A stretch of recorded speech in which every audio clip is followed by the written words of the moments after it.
Fin de la guerra del gas.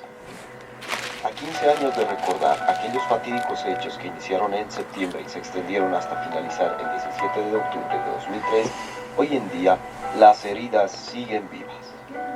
El disparador fue la intención de venderle gas natural a Estados Unidos a través de puertos de Chile.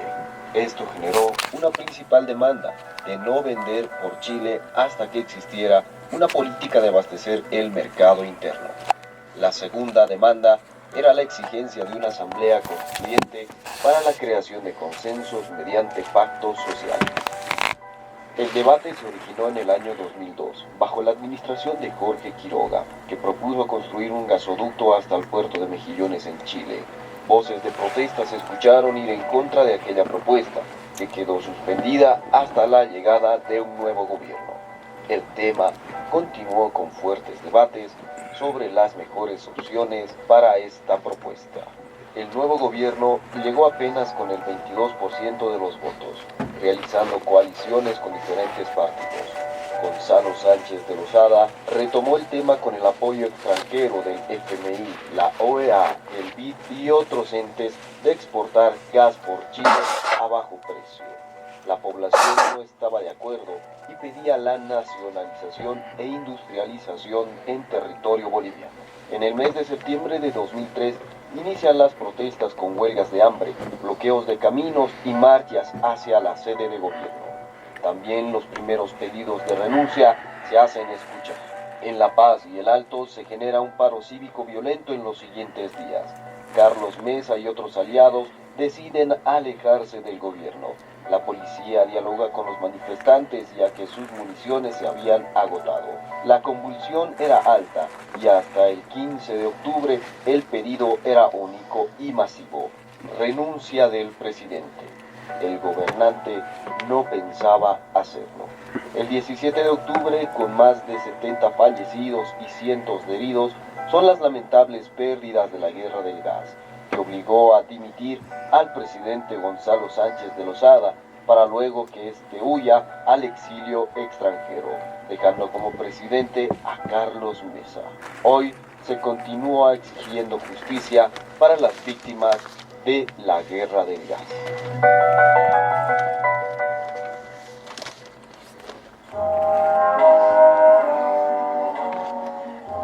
De esa manera hemos estado recordando la guerra del gas, un capítulo bastante negro, bastante doloroso para todos los bolivianos.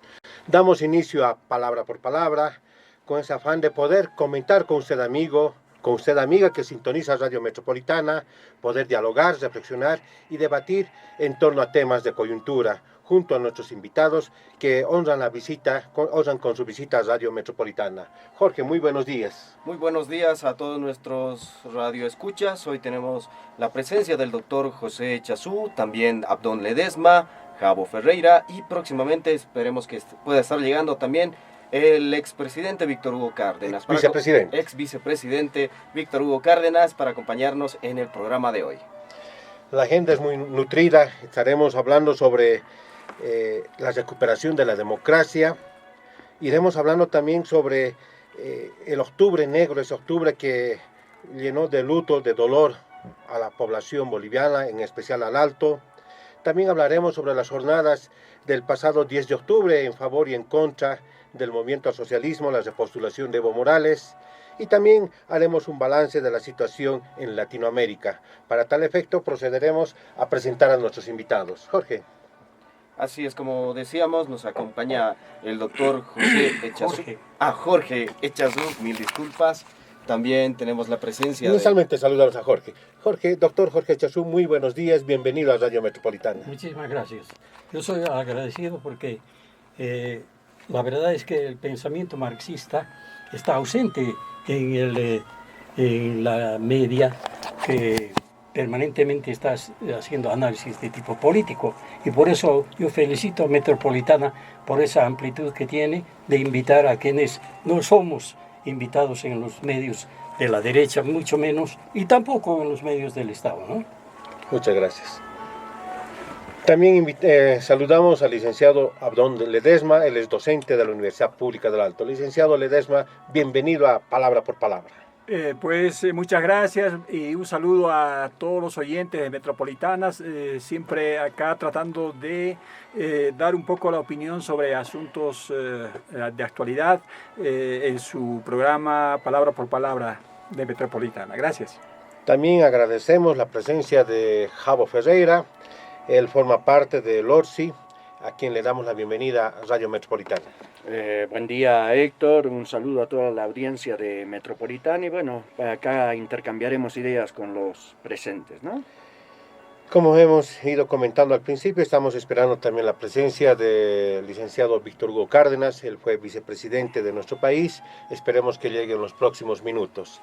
Pero iniciamos palabra por palabra y queremos reflexionar 10 de octubre, el día en que se recupera la democracia. En noviembre del año 1964, Barrientos protagoniza un golpe de Estado y con Barrientos inicia un capítulo de 18 años de gobiernos dictatoriales, pequeños periodos democráticos, pero mayormente va a primar las dictaduras, la dictadura de Barrientos, Banzer, Natuch Buch, Luis García Meza. Doctor Echazú, recuperar la democracia no fue nada fácil, costó muchas vidas, muchos sacrificios y obviamente queremos rememorar lo que ha sido esa recuperación de la democracia, esa lucha que se ha tenido que pelear contra la dictadura, contra el imperialismo norteamericano también. ¿Cuáles son los recuerdos que tiene de esas épocas tan difíciles para los bolivianos? Sí, bueno, indudablemente el problema de la democracia es un problema teórico. La democracia no puede existir, es decir, la democracia plena no puede existir dentro del sistema capitalista. Por eso es que la dominación política en el sistema se mueve en la democracia burguesa y la dictadura fascista, ¿no? Son dos, es un ciclo que se va alternativamente sucediendo en los países de América Latina y también en parte del mundo. De modo que hablar de la democracia es una cosa muy seria, porque la democracia verdadera, auténtica, es imposible en un sistema tan injusto como el sistema del capitalismo. Por eso cuando se habla en Bolivia de la reconquista de la democracia, no se dice que quién logró ese paso importante de acabar con las dictaduras. La clase obrera, los campesinos, la clase media revolucionaria, los partidos de izquierda que sufrieron fuerte represión durante 18 años. Y ahora aparecen como dueños de la democracia los señores que han sido incluso cómplices de las dictaduras. Ahí está el señor Tuto Quiroga, ahí están muchos caballeros que han estado firmemente al lado de la dictadura. Entonces es el pueblo boliviano, sus clases oprimidas, las que han conseguido este paso que es positivo hacia una democracia, pero nosotros la consideramos completamente una democracia parcial todavía, que no logra conseguir los altos intereses del pueblo boliviano. ¿Qué le falta a la democracia? La democracia, como digo, es un concepto, no es una realidad en ninguna parte del mundo, ¿no? La democracia real es el socialismo, ¿no? Es decir, incluso, como dice Marx, el comunismo. ¿Por qué? Porque entonces no existen las grandes diferencias sociales. En cambio, el capitalismo no puede construir la democracia, pero la utiliza por medio de la propaganda, de decir que un gobierno que ha salido de unas urnas que pueden ser incluso fraudulentas es una expresión de la democracia. Por ejemplo, en el Brasil, ¿no? Es decir, un fascista aparece de demócrata y va a ganar las elecciones. Entonces la democracia verdadera es por la que luchamos nosotros los revolucionarios y que inscribimos en la teoría del marxismo. Doctor Echazú, ya para finalizar su participación, ¿y cómo explica usted que tenemos un candidato en Brasil que obviamente tiene tendencias totalmente fascistas, como usted dice, pero cómo explica que un elevado porcentaje de la población exprese su preferencia por este candidato y obviamente le saque aproximadamente más de 20 puntos de diferencia? Lo que ha pasado en el Brasil es que este señor no ha logrado nunca el grado de apoyo que tenía, por ejemplo, Lula da Silva y Dilma Rousseff, que han llegado a 60 millones de votos. Este señor ha logrado 45 millones de votos. Quiere decir que una enorme cantidad de brasileños se han abstenido. ¿Por qué? porque sencillamente no veían en el sucesor de Lula, el señor Haddad, no veían las expresiones, no lo conocían siquiera en muchas regiones. Eso ha sido grave. Entonces, el golpe en el Brasil ha sido encarcelar y inhabilitar a Lula. Lula hubiera ganado ampliamente las elecciones, pero han sido maniobras de esta democracia burguesa la que ha determinado el encarcelamiento de un inocente como el compañero Lula da Silva. Esa es la explicación de fondo de lo que ocurre en el Brasil. Licenciado Ledesma, democracia.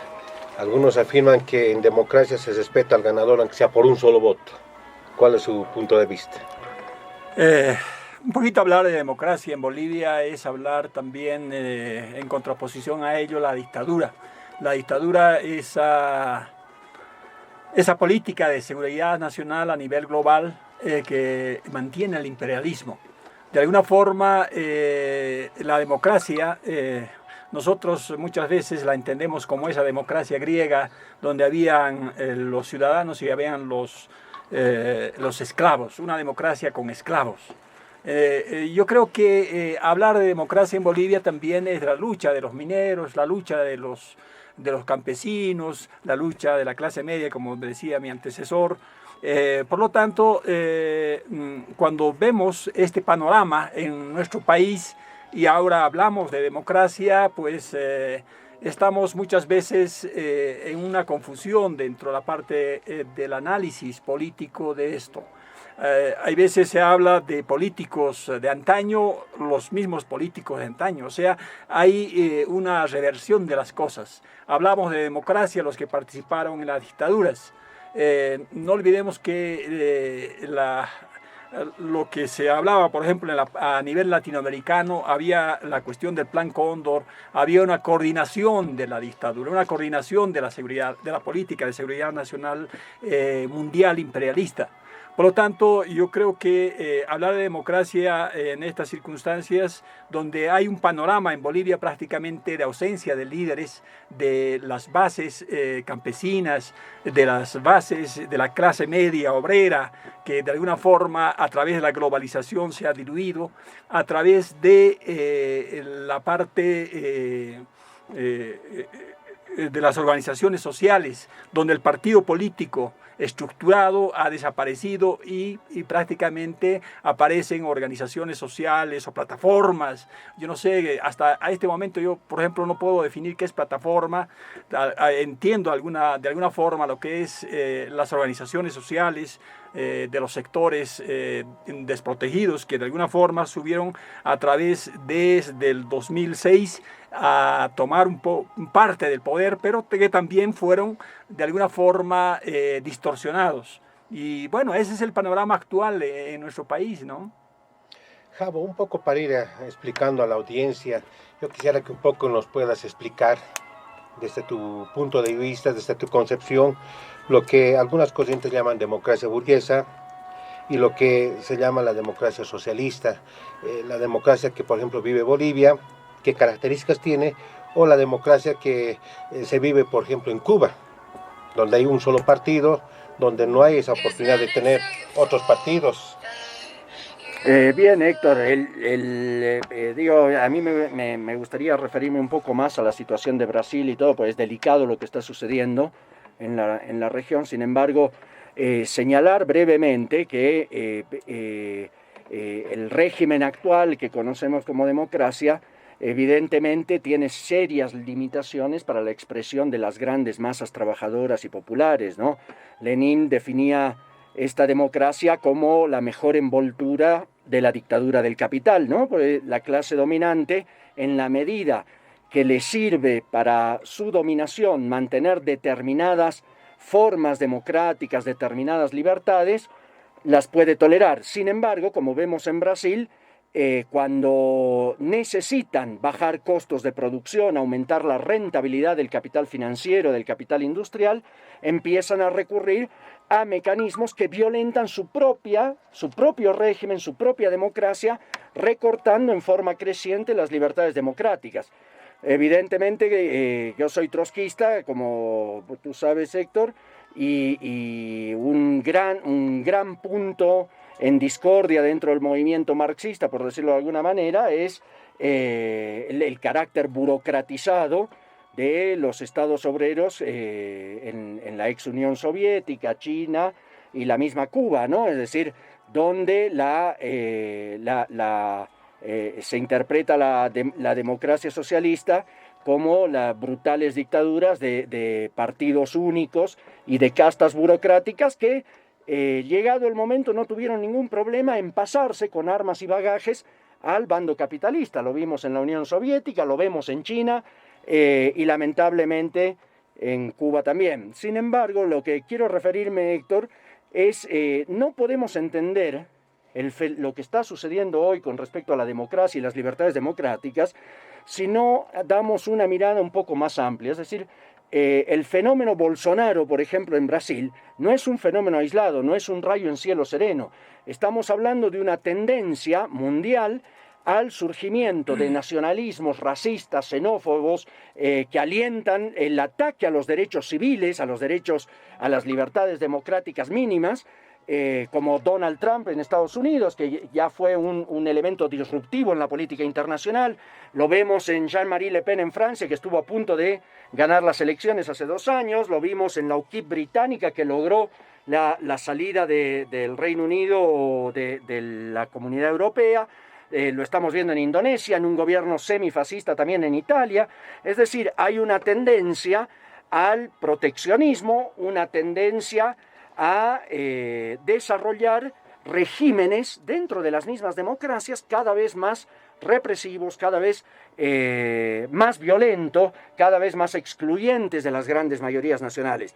Y en nuestro país, si bien todavía no estamos en una situación como esa, empiezan a incubarse ese tipo de tendencias. Por ejemplo, para contestar tu pregunta, Héctor, de las 2 marchas que se produjeron el 10 de octubre pasado en conmemoración de la democracia, como sabrás, o quizá algunos oyentes conocen la posición, desde la Liga Obrera Revolucionaria nos hemos negado a participar de las 2 marchas, ¿no? Porque en ambas se ven elementos que van violentando permanentemente las formas democrático-burguesas, es decir, la misma clase dominante no respeta ni su propio régimen político.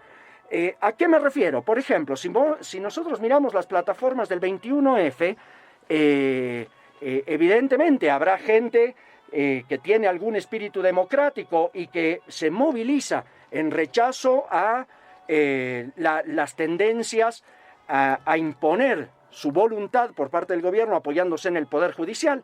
Un ejemplo claro es la sentencia 84/2017 que habilita la reelección indefinida, violentando el principio básico de la democracia burguesa, que es la soberanía popular.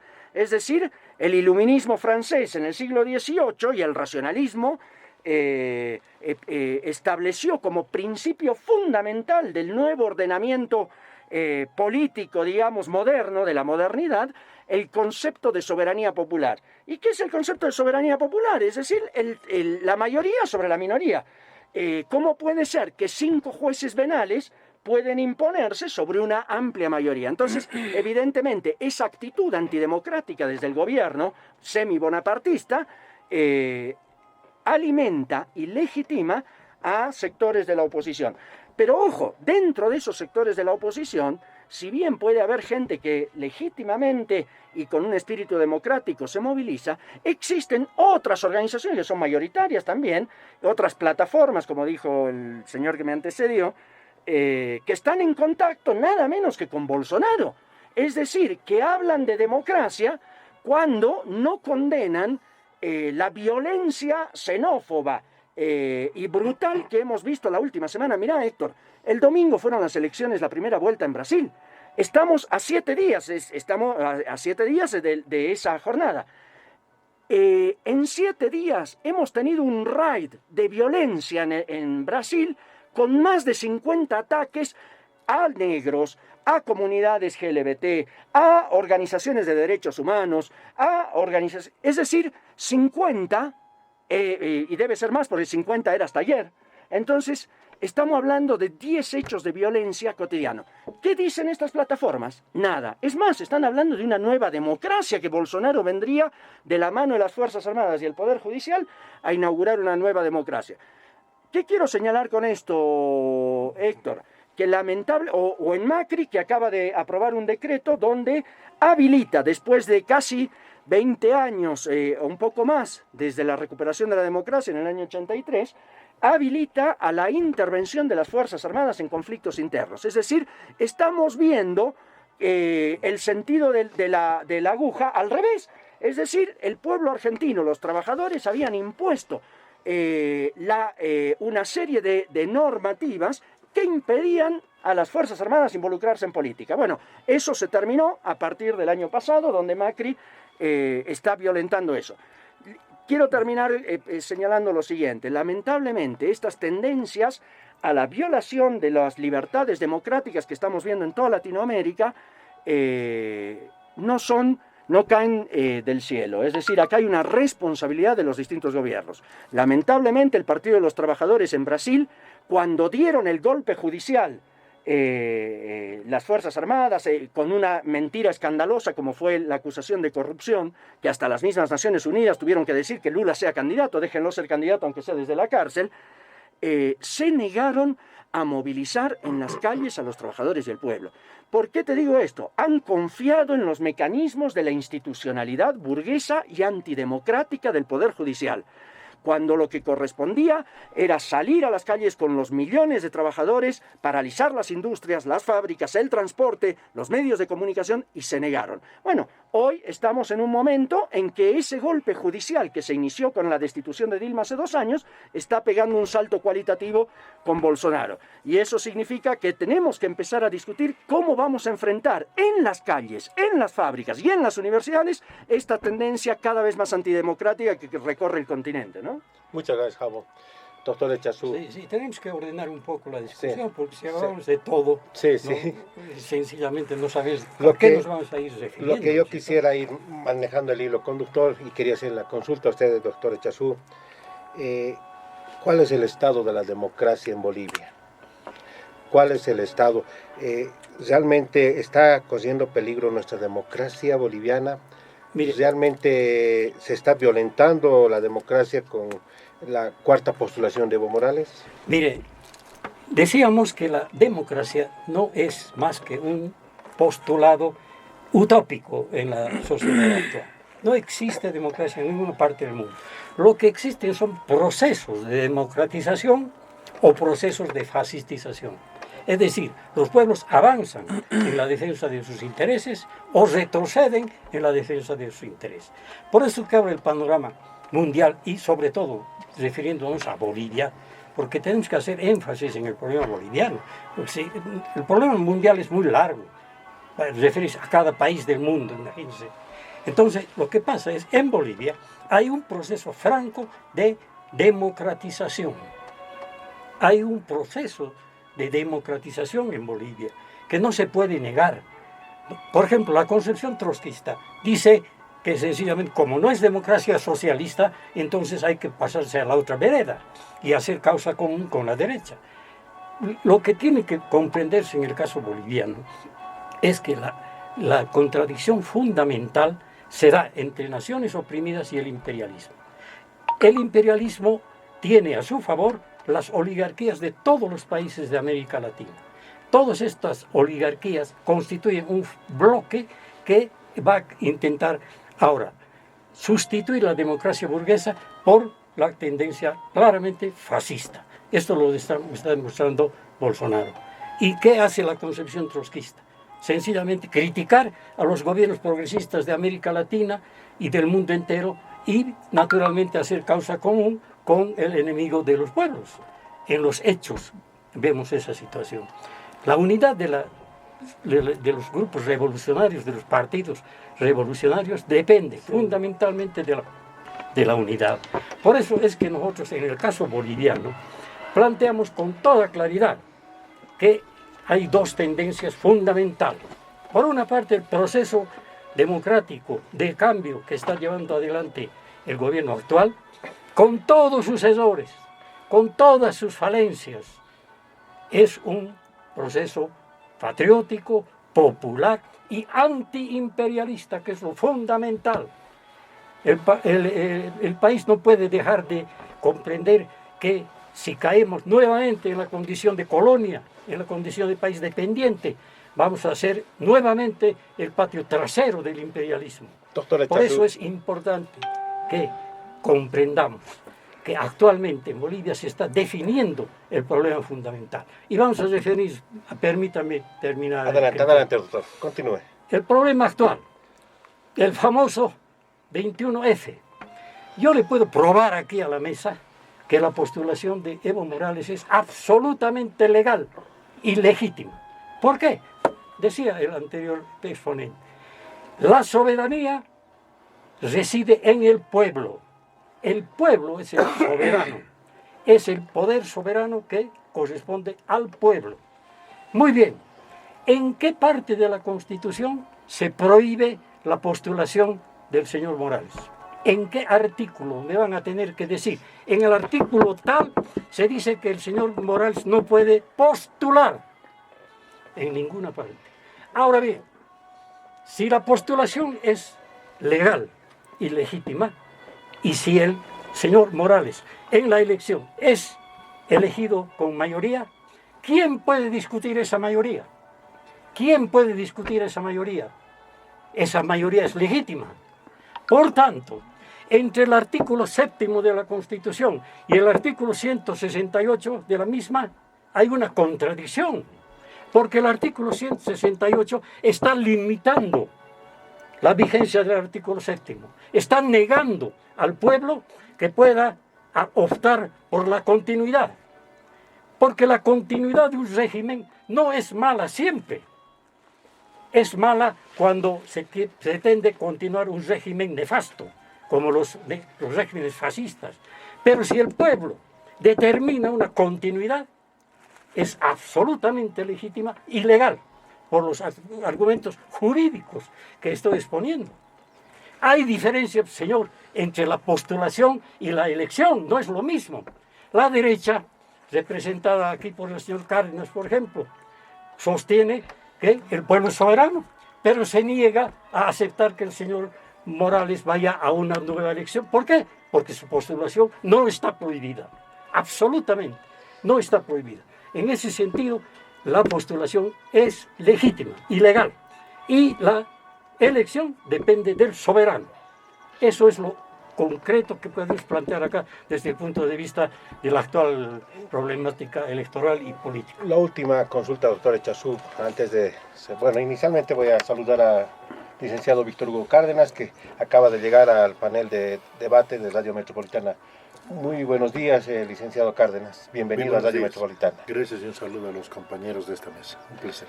Bueno, la última consulta, doctor Echazú, un poco haciendo memoria histórica. Cuando el movimiento al socialismo llegó al poder, una de sus banderas era convocar una nueva constitución, hacer una nueva constitución. Los bolivianos hemos elegido a nuestros constituyentes, ellos han estado bastante tiempo, algo así como un año, discutiendo la nueva constitución. Sí. Producto de esa discusión se elaboró una propuesta al país de una nueva constitución. En un artículo decía el presidente y el vicepresidente pueden ser reelegidos por una sola vez, textual, así dice la constitución.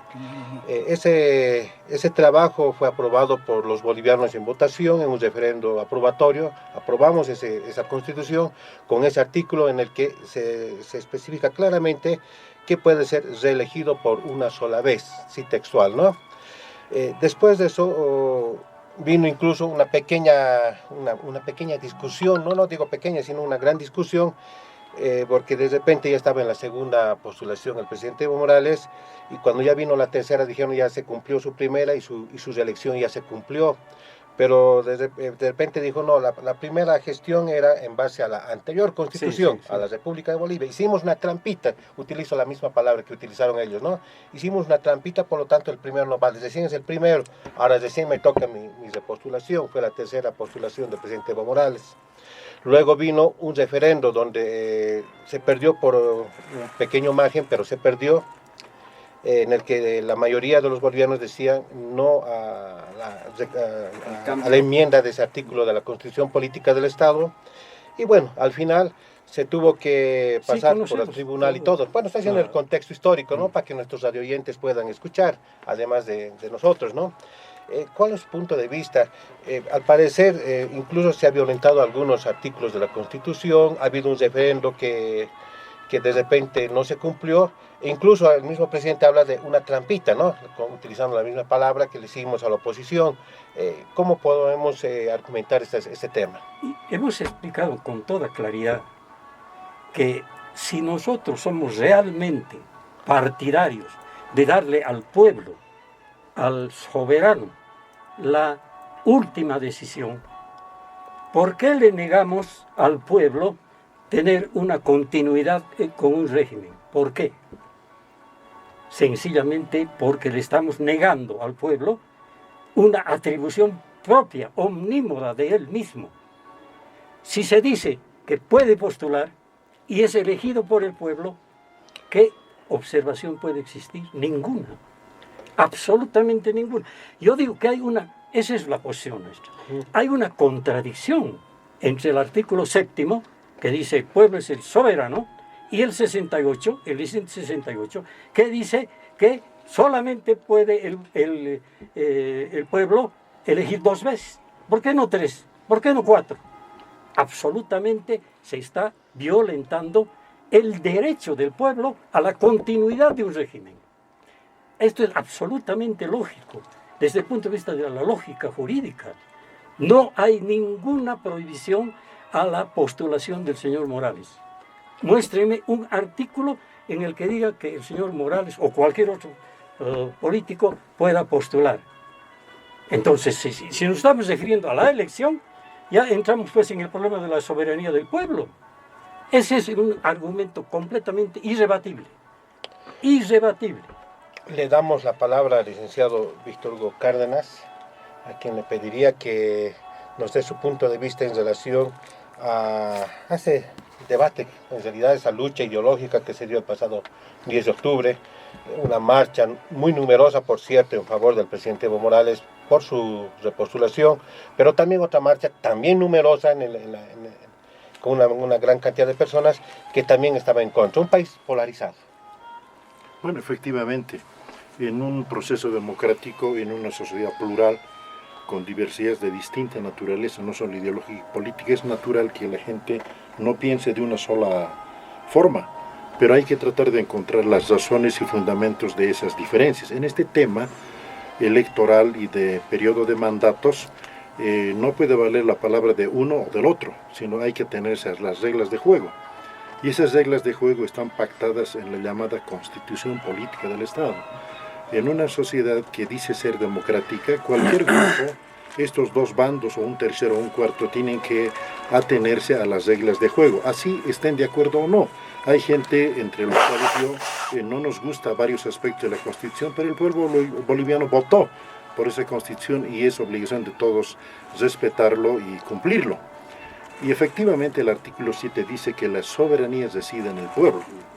Y el 168 dice que un gobierno solo puede ser elegido por un periodo y reelegido por un solo periodo.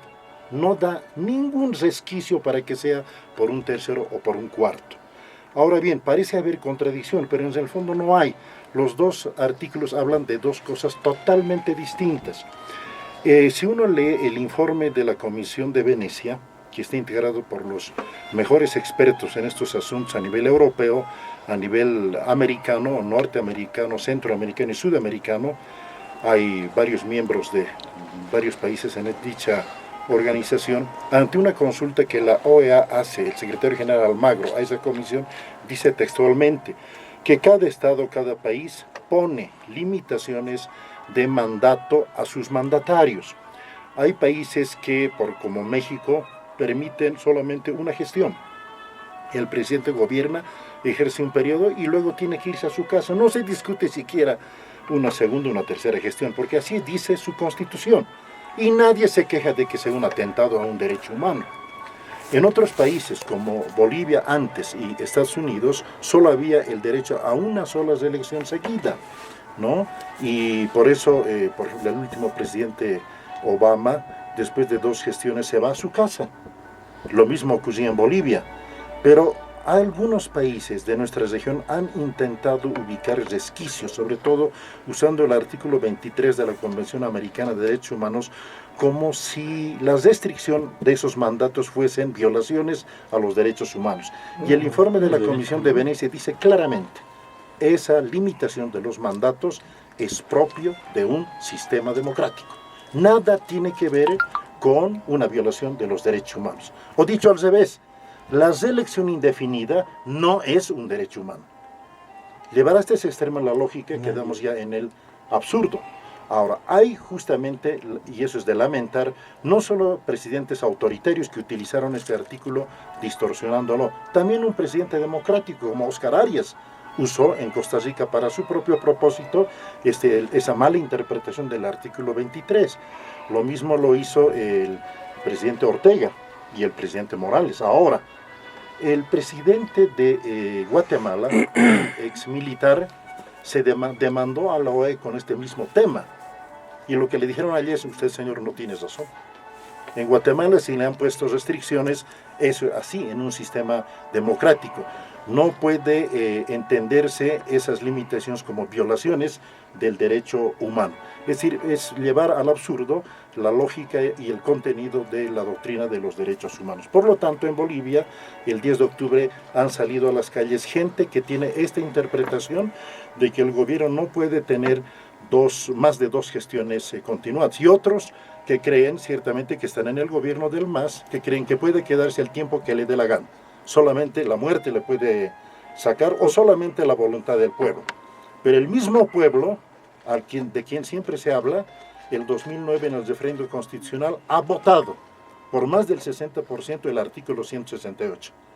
O sea que si no queremos cumplir el 168, estamos desconociendo la voluntad popular. O en otros términos, cuando nos conviene, apelamos al pueblo. Y cuando no nos conviene, condenamos al pueblo. Ahora, esta debe dilucidarse no por el capricho de unos u otros, sino ateniéndose a las reglas de juego.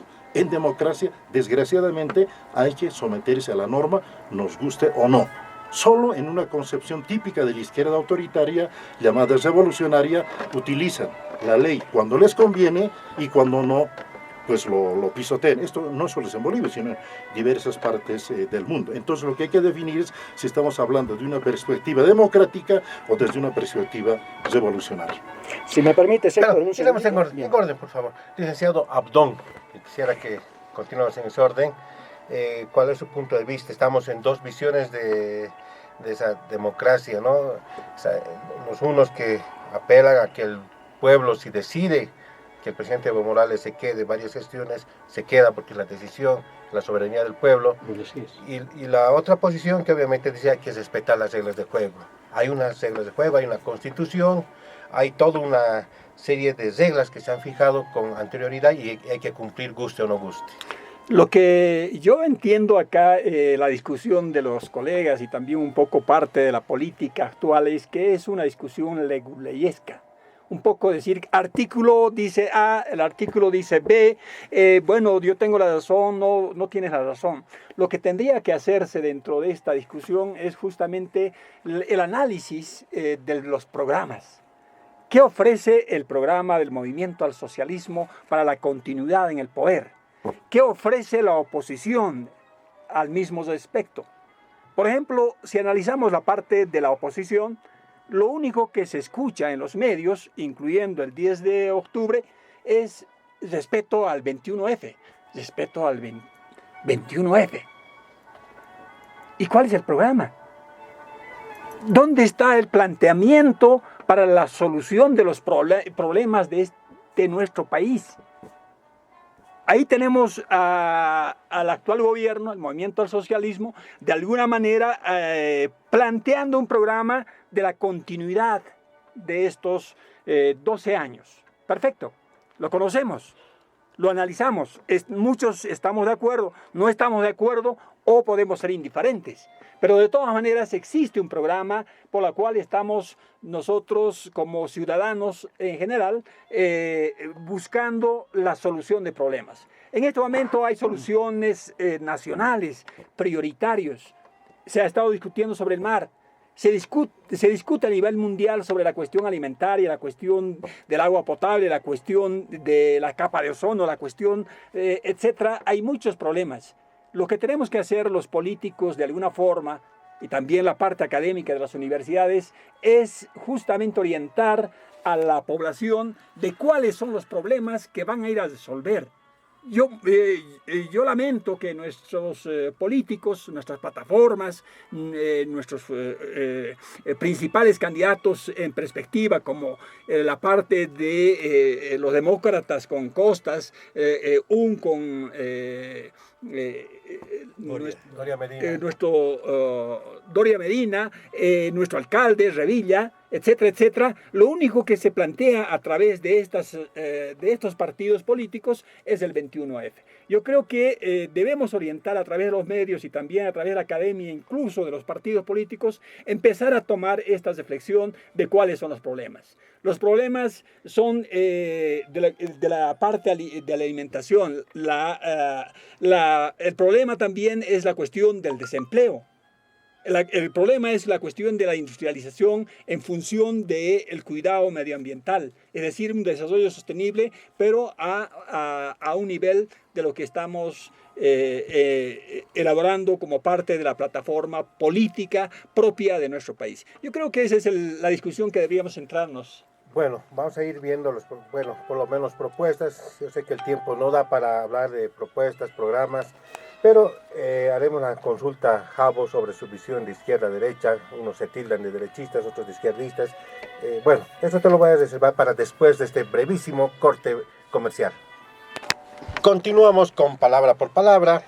Jabo, aquí bueno, estamos debatiendo sobre programas, sobre democracia.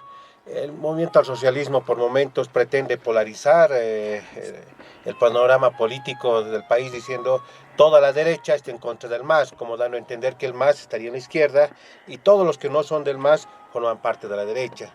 Y obviamente los opositores que tampoco tienen, digamos, un programa bien definido, tampoco tienen un liderazgo, tampoco tienen un programa, de alguna manera pretende cuestionar al movimiento al socialismo.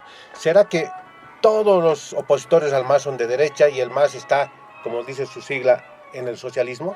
3 minutos dijimos, ¿no? Bueno, vamos a tratar de ser lo más breve posible, pero me voy a permitir disentir con lo que afirmó Jorge y Víctor Hugo recientemente, es decir, y reiterar lo que dije en mi primera intervención. Acá se están embanderando oficialistas y opositores con la democracia, cuando en realidad evidentemente se está violentando de ambos lados la democracia o su democracia. Yo le quiero recordar a Jorge que el 21 de octubre del 2008, es decir, antes del referéndum de la Constitución, se produjo un pacto para violentar la soberanía popular, que fue el pacto entre el movimiento al socialismo y la oposición. Recordaremos en Cochabamba, luego de los acontecimientos de la masacre del Porvenir y la violencia racista que se desató en Santa Cruz. ¿Con qué objetivo? Con el objetivo de reescribir como más de 50 artículos de la Constitución que a los sectores de la oposición no les gustaban.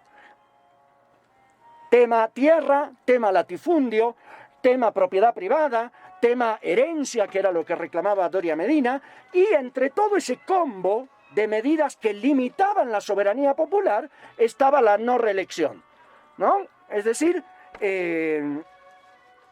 movimiento al socialismo y lo que hoy son las famosas plataformas 21F y la oposición conspiraron, pactaron para hacer una constitución a medida de la burguesía. Entonces, en ese sentido, acá no hay ningún proceso de cambio, acá no hay ningún proceso revolucionario, como acaba de afirmar Víctor Hugo, sino que acá hay una pelea mezquina entre dos fracciones que responden a variedades de modelos capitalistas, un modelo neodesarrollista capitalista, que es el que sostiene el movimiento al socialista, y un modelo de liberalismo extremo, como es el que sostienen varios grupos de los 21F. Entonces, ¿por qué es incorrecta esta pelea? Porque se embanderan con la democracia cuando ambos violentan la democracia. Te doy un ejemplo. Nosotros vemos a las... el Víctor Hugo acaba de afirmar diciendo que una izquierda revolucionaria violenta la democracia. Primero, que la gente del movimiento al socialismo son unos vulgarios reformistas que han colaborado y, como te digo, han pactado y conviven en la misma alcoba con la Cámara Agropecuaria del Oriente, con la CAINCO, es decir, el movimiento al socialismo se lleva mucho mejor con los agroindustriales latifundistas que con los obreros agrícolas de Santa Cruz.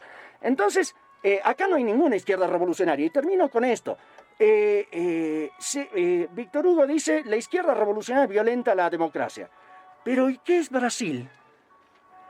¿Qué es Bolsonaro? ¿Qué es el golpe judicial que se le dio hace 2 años a Dilma?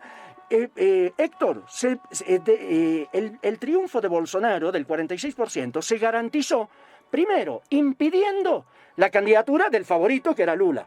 Segundo, impidiéndole hablar desde la cárcel y emitir conferencia de prensa. Tercero, se eliminaron del padrón 3,5 millones de votos de la zona norte que eran votantes del PT. Es decir, hablan de Venezuela, del hambre de Venezuela, pero ¿por qué no dicen una sola palabra del hambre de la Argentina, donde la población se está disputando con los perros en los basurales la comida? Y eso es lo que ha provocado Macri. Entonces, termino con eso. Masistas y opositores 21F en realidad se disputan por el botín del Estado capitalista. Les interesa un comino la democracia, les interesa un comino los intereses del pueblo. Porque si no, ya que hay tanta soberanía popular, empecemos a democratizar la economía. Que las fábricas pasen a los trabajadores, los campos a los campesinos. Basta de mentir. Te agradezco, Javo. Doctor Echazú, Sí. ¿Será que el MAS está conviviendo con los agroindustriales del Oriente? ¿Será que Evo Morales ha cambiado su ideología, su posición ideológica? Recordando un poco así la historia, ¿no? Hace algunos años Evo Morales no tenía pisada Santa Cruz, no podía ni siquiera aterrizar su avión porque había una gran oposición en el Oriente. Con solamente escuchar de una posible presencia de Evo Morales en el Oriente boliviano, y ahora solo ven en la Expo Cruz, en distintos eventos de Santa Cruz, rodeado de magníficas, obviamente haciendo toda una serie de apariciones públicas con industriales del Oriente. ¿Será que ha girado su posición ideológica de Evo Morales? No, bueno, yo en primer lugar no soy del MAS, nada tengo que ver con el MAS, y mucho de lo que ha dicho el compañero acá, estoy de acuerdo. Yo represento aquí al marxismo revolucionario, al comunismo revolucionario, porque hay también un comunismo revisionista y naturalmente una supuesta izquierda trotskista, ¿no? Que finalmente en último análisis hace causa común con la derecha en muchos países y particularmente en América Latina también, aunque hay grupos trotskistas también que tienen un criterio más avanzado. Bueno, lo fundamental acá radica, yo creo que el debate actual está en el problema de la polarización que hay en el país. Por una parte están los sectores que plantean un proceso que avance hacia formas superiores de desarrollo. Un gobierno popular, democrático, ampliamente democrático y antiimperialista. Y eso es lo que nos corresponde apoyar firmemente. Nosotros de ninguna manera vamos a estar haciendo problema por los... Es efectivo que el gobierno del MAS es un gobierno en un sistema capitalista, cierto, absolutamente cierto.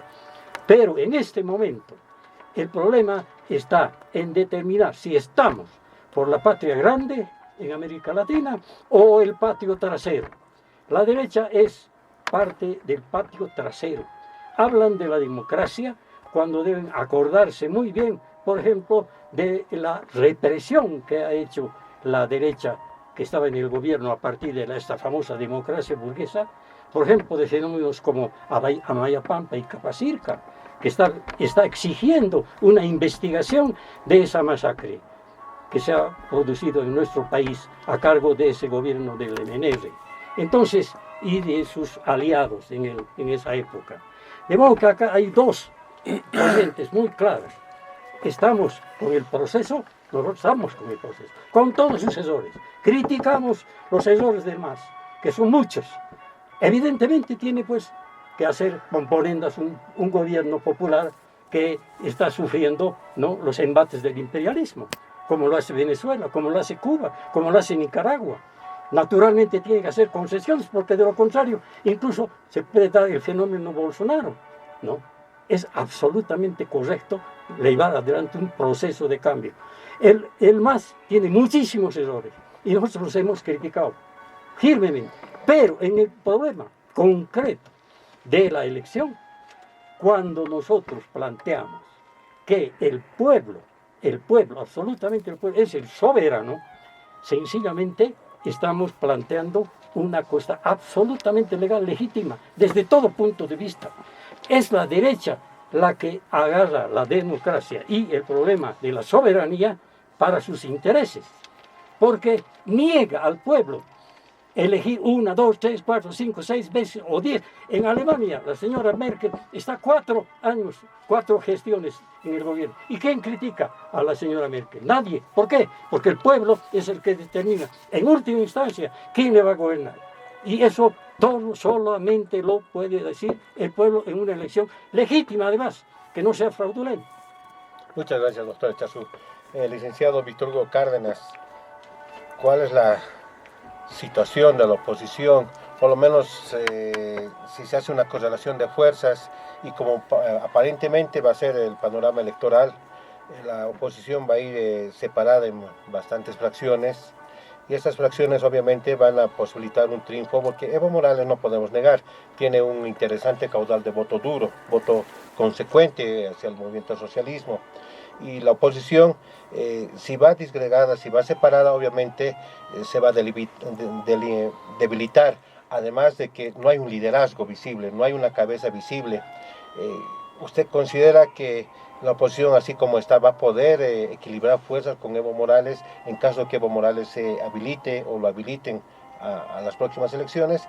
Y lo último, solamente a manera de primicia, nos gustaría que también acá en Radio Metropolitana nos pueda confirmar o desmentir. Se está manejando algún rumor de que usted sería candidato a la presidencia por algún partido que lo estaría proclamando en Santa Cruz. Con todo gusto. A diferencia de los procesos electorales anteriores, este va a ser excepcionalmente largo, más de 10 meses de campaña electoral. En anteriores eventos electorales había una disputa de entre 3 a 6 meses, más o menos, pero las reglas de juego ahora planteadas aumentan ese periodo. Por lo tanto, lo que vaya sucediendo, pues tendrá muchos avatares, muchas dificultades, y veremos con calma a ver lo que va a ir realizándose a futuro.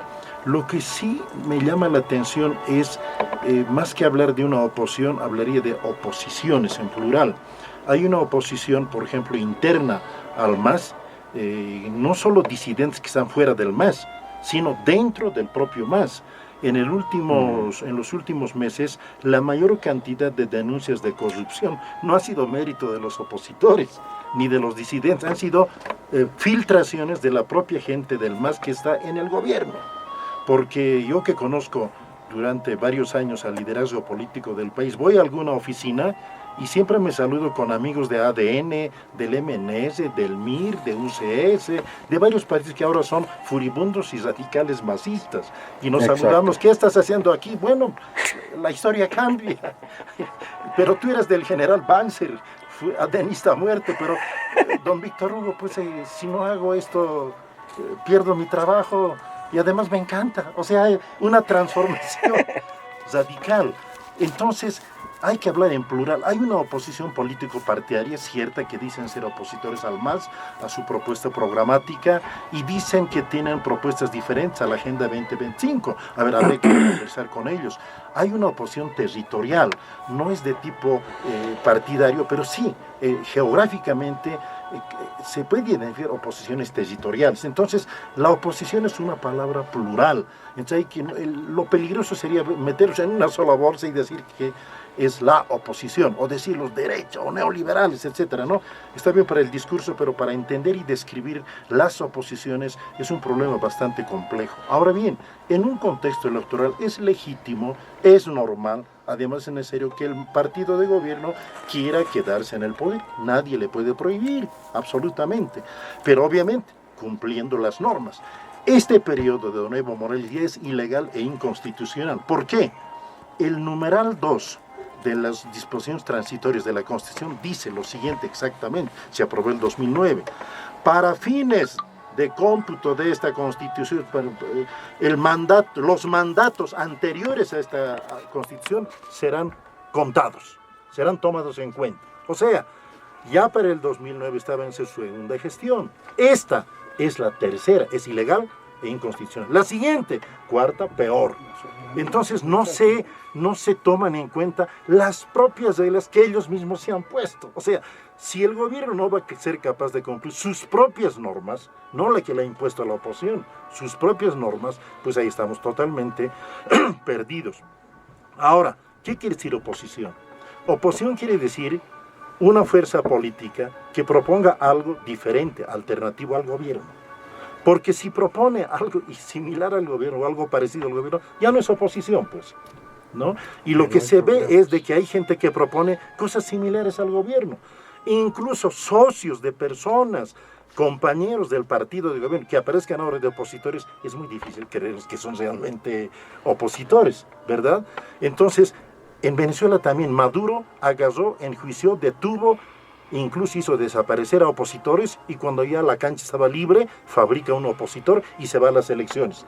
Es decir, sin opositor y gana. ¿Eso se quiere hacer aquí? Entonces hay que ver si la oposición es realmente oposición y el caudillo, el líder es opositor o no es opositor. Eso es lo que hay que entenderlo claramente. No porque diga, soy opositor al gobierno, es opositor. Entonces hay que tener mucho cuidado que esté ocurriendo. Ya la gente está cansada de un masismo con Evo y que vaya a ocurrir un masismo sin Evo. Entonces esto es lo que hay que tomar muy en cuenta. Y lo último, ¿se va a postular por algún partido? Hace rato nosotros estamos conversando varios temas, entre ellos obviamente el electoral. Yo he trabajado con las plataformas ciudadanas en todo el país. Hay gente, hay plataformas, hay otras organizaciones que me lo han pedido. Es parte del análisis. Veremos los siguientes días, las siguientes semanas. Yo tengo experiencia en estas... ¿Aún la confirmar? Claro, absolutamente. Estamos analizando y sería irresponsable de mi parte la experiencia y el conocimiento que tengo ponerlo al servicio del país. ¿Cómo? ¿En qué lugar? ¿En qué circunstancias? ¿Bajo qué condiciones? Esto es parte del proceso. Muy bien. Licenciado Abdón, la pregunta que le decía a Javo, tal vez usted nos pueda ayudar a responder. ¿Será que el país está polarizado entre la derecha y el MAS? Yo creo que la polarización no está entre grupos políticos o entre políticos, sino la polarización está entre las necesidades del pueblo y la posible solución de esos problemas. Todavía vemos un desempleo galopante. Cuando vamos, por ejemplo, a la Universidad Pública de Alto, vemos gente que está vendiendo 4 dulces, hay gente que de alguna manera todavía sigue pidiendo limosna, etc. Hay un hambre, hay la cuestión del desempleo, hay la cuestión de la no calificación de los empleos, hay problemas de diverso tipo, la parte alimentaria y la parte ambiental, ya hablábamos un poco de eso, y buscamos incluso la cuestión de la industrialización en nuestro país a través del litio, a través del gas, pero muy bien, estamos dentro de ese marco de cuidar a Pachamama, que el gobierno habla de la Pachamama tanto. ¿Será verdad que estamos haciendo eso? Yo creo que cuando escucho el panorama, un poco siempre como parte del análisis, no como parte de algunas plataformas o de partidos políticos, sino yo lo que veo es las mismas personas discutiendo sobre las mismas cosas. Por lo tanto, no creo que existe esa polarización. La verdad es que cuando hablamos de la base boliviana en cuanto a la elección del gobierno, existen los problemas y la búsqueda de los problemas. Porque yo veo, por ejemplo, en este momento dentro de la misma, del grupo que estamos discutiendo, a los grupos trotskistas con el mismo discurso, a los grupos marxistas también de la misma manera, y a la oposición con mismo. O sea, no hay un planteamiento nuevo. ¿Será que es verdad eso? Ya hablando un poco de la parte del marxismo, por ejemplo, Carlos Marx analizó una realidad. O sea, tenía su contenido de clase, por supuesto, obrera. Tenía también su tiempo y lugar que no era la nuestra. Muchas veces hablan del feudalismo. ¿Habrá habido señores feudales en nuestro país? Esa oposición sigue discutiendo, o esa izquierda sigue discutiendo. Hablamos también de la parte trotskista, lo mismo. La parte de la derecha, ese viejo nacionalismo que se ha vuelto neoliberalismo. Neoliberalismo enajenador de nuestros recursos naturales, aliado del imperialismo. O sea, eso es lo que está esperando en la polarización. Yo no veo, digamos, lo que veo es justamente la falta de liderazgo. Estos políticos que han estado vigentes en todo este tiempo no han logrado realmente, incluyendo al MAS, generar la insurgencia de jóvenes de nuevo liderazgo, tal vez de más avanzada. Y en esta época necesitamos justamente eso. Y un poco esa es la percepción que yo tengo. Muchas gracias, licenciado Ledesma. Javo, estamos en un complejo panorama acá en Bolivia, donde el movimiento al socialismo pretende habilitar al presidente Evo Morales para una cuarta gestión. La oposición que está demostrando, por lo menos hay señales de que va a ir completamente dividida. Ya se habla de una postulación de Costas por un lado, Carlos Mesa en su aparición con el Frente Revolucionario de Izquierda. También están incluso militares de reserva, los patriotas constitucionalistas, que también ya estarían consiguiendo su habilitación para pugnar por esas elecciones. ¿Tú consideras que el movimiento al socialismo en este panorama electoral va a tener una situación favorable teniendo en cuenta que la oposición está totalmente descrebajada? Mira, Héctor, la verdad yo no soy brujo y no quiero hacer adivinanzas en el sentido de ver qué es lo que puede pasar dentro de un año, porque las elecciones serían en octubre del año que viene, entonces se hace muy difícil predecir en un escenario muy fluido de la economía y de la política internacional. Es decir, hoy Bolivia está en una situación relativamente holgada económicamente, pero no podemos descartar que con la llegada de Bolsonaro a Brasil, el anuncio de Macri de que dejarían de comprar gas a partir del 2020, etcétera, entremos en un escenario de turbulencias, ¿no? Es decir, y eso puede cambiar todo el panorama. Yo lo que sí puedo ver es que si Carlos Mesa tenía una importante intención de voto hasta hace un par de semanas, por lo menos era lo que decían las encuestas, las redes sociales, la prensa, etc. Hoy, con el ascenso de Bolsonaro, esa relativa hegemonía dentro del bloque opositor está en cuestión. ¿Por qué? Porque a partir del ascenso de Bolsonaro en Brasil, empiezan a fortalecerse en Bolivia sectores ideológicos y políticos de ultraderecha que empiezan a cuestionar, y eso lo podemos ver en el Facebook, en el Twitter, en cualquier lado, empiezan a cuestionar a Carlos Mesa por tibio, o incluso lo acusan de hasta masista. Entonces, digo, en ese sentido, yo lo que veo, Héctor, lo que sí podemos asegurar hoy es que hay un corrimiento de toda la política latinoamericana y la boliviana en particular hacia la derecha. Es decir, lamentablemente estamos entrando en un escenario. Ahora, quiero referirme al problema de la soberanía popular. Nosotros, mi organización, la Liga Obrera Revolucionaria, hemos defendido, sin darle ningún apoyo político a Lula, pero hemos defendido su legítimo derecho democrático a participar de las elecciones. Y hemos condenado el golpe judicial que se dio a Dilma y que preparó el terreno para el surgimiento de Bolsonaro y ese grupo de cavernícolas que están agrediendo a la población. En ese sentido, En Bolivia, para mí, es una discusión bastante secundaria si va o no va, te digo la verdad, para nuestra organización.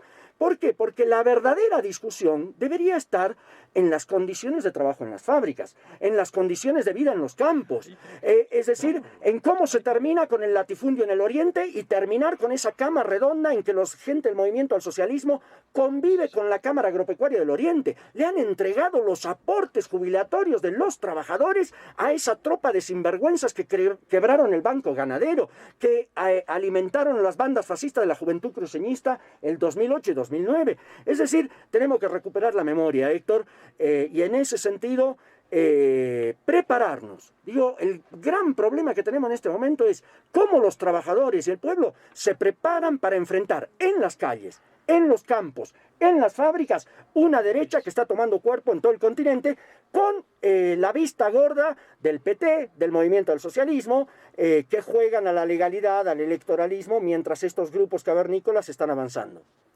Doctor Echazú, el modelo del movimiento al socialismo, ¿será que se está derechizando? Le digo esto porque de repente en los conflictos últimos se mencionaba que, por ejemplo, en el tema de Incahuasi, que hay transnacionales que están explotando y que mantienen los niveles de explotación igual que en los gobiernos anteriores, Tecpetrol, Gazprom, Total, la Sumitomo de las minas, que de repente existe una fuerte presencia de economías transnacionales explotando nuestros recursos naturales. Se mantiene políticas neoliberales propias de gobiernos anteriores. ¿Será que el movimiento al socialismo no ha cambiado, no ha movido para nada el neoliberalismo, no obstante que lleven su sigla socialismo o se autocalifique de gobierno de izquierda, pero sigue manejando un modelo totalmente neoliberal? Sí, volvemos a repetir, ¿no? Estamos en un proceso de democratización dentro del capitalismo. El MAS no es un partido o un grupo político revolucionario, es reformista, absolutamente de acuerdo con algunas de las expresiones anteriores. Es un partido reformista, pero que tiene una característica que nosotros respaldamos firmemente. Políticamente es antiimperialista absoluto. ¿Por qué? Por la personalidad de Evo Morales. Evo Morales es un antiimperialista y eso es lo fundamental. En lo que se refiere a la contradicción mundial, nacional, regional, entre el imperialismo y la liberación de los pueblos, Evo Morales está absolutamente claro. Y eso es lo que vamos a respaldar siempre. Ahora, yo quiero referirme fundamentalmente, estamos de acuerdo con lo que se plantea acá en cuanto a los viejos derechistas que ahora están en el MAS. Cierto, yo le puedo dar más ejemplos. ¿Acaso estamos defendiendo al MAS 100%? De ninguna manera. Nuestra posición es defensa del proceso de democratización. El problema del Brasil, el problema de Bolsonaro, como bien decía el compañero, es muy grave para Bolivia. Acá puede haber un Bolsonaro. Yo lo llamaría Bolsonaro al señor Rubén Costas. Y he oído por ahí un rumor que el señor Costas quiere llevar a dos vicepresidentes. Uno de ellos, Mesa, que está un poco devaluado, y por otro lado el señor Cárdenas. De modo que el peligro Bolsonaro en Bolivia está radicado en Santa Cruz y la gente que pueda respaldar esa candidatura democrática. No olvidemos que el señor Costa ha dicho que el indio occidental es una raza maldita. Eso está escrito. Entonces acá el peligro de Bolsonaro se ha vuelto un problema nacional. Tenemos que derrotar a los Bolsonaros bolivianos, absolutamente. Y también traer al recuerdo esos luctuosos acontecimientos de Capacirca y Amayabampa, donde Levenese y sus aliados cometieron una masacre que está esperando su juicio y enjuiciamiento correspondiente. Nada más. Muchas gracias, doctor Echazú. Licenciado Víctor Hugo Cárdenas, ¿será que se está formando un Bolsonaro, como dice el doctor Echazú, acá en Bolivia, y de alguna manera usted está siendo invitado a ese grupo? Hay dos formas de entender los problemas de un país.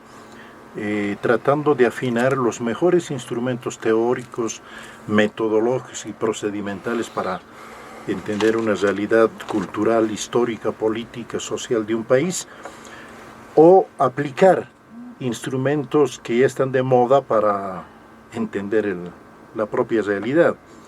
La primera actitud es muy difícil, pero hay que hacerlo, y la segunda actitud es cómoda, incluso es colonial.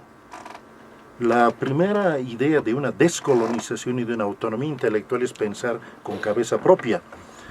Y varios intelectuales bolivianos hicieron esa exigencia, tanto de gente de centro, de izquierda o de derecha, es decir, la lucha por una autonomía intelectual. Y en ese sentido creo que compararnos con otros países, aplicar hechos, figuras, nombres de otros países a Bolivia no nos ayuda mucho. Hay que conocer la experiencia de otros países, pero no calcarlos, no copiarlos. La dinámica política electoral boliviana es bastante particular, ya lo señalábamos, va a ser la campaña más larga. Amigos y amigas de otros países dicen, ¿cómo es posible que puedan tener una campaña electoral de casi un año entero? Es una locura, pero obviamente sabemos que hay detrás de todo eso. El gobierno quiere saber antes quiénes son sus opositores para tener un buen tiempo para liquidarlos. Es la estrategia que Maduro ha hecho en Venezuela y no es una estrategia democrática. Eso no es ninguna casualidad.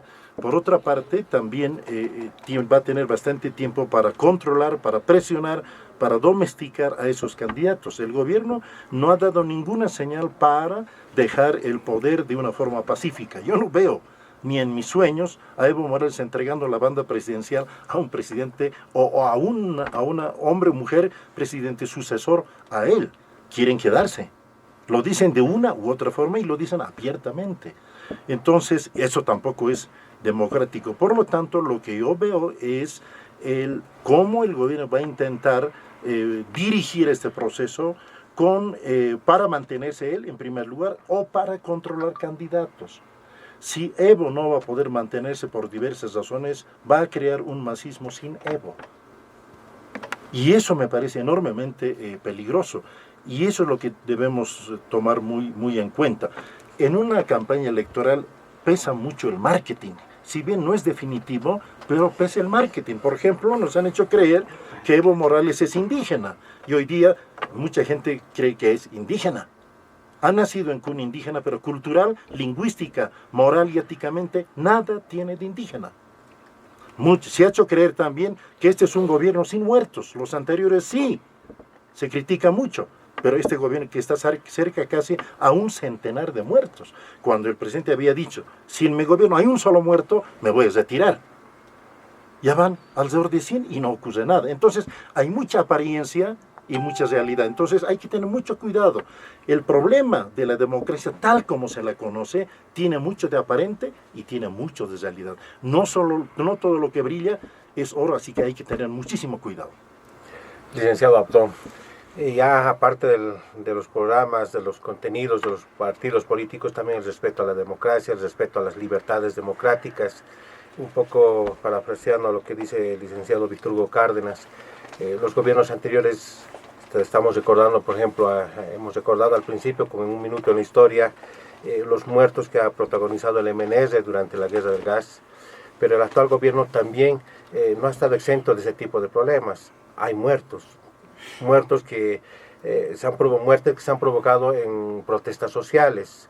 Uno de los casos emblemáticos es, por ejemplo, Jonathan Quispe. Usted es estudiante de la Universidad Pública del Alto, en una situación confusa donde se sabe ya prácticamente con seguridad que no fue un disparo de sus propios compañeros, sino fue un disparo proveniente de los propios oficiales de la policía. Incluso se construyó una mentira, esa mentira se derrumbó y aparentemente incluso enlodó a las autoridades de los altos niveles jerárquicos del gobierno. ¿Será que forma parte también de los respetos a la democracia, a las libertades democráticas, uno de los elementos importantes que también tiene que demostrar un partido en función de gobierno? Sí, yo creo que lo primero que quisiera responder un poquito es de que no hay que tomar en cuenta el panorama internacional. Yo creo que sí hay que tomar en cuenta el panorama internacional.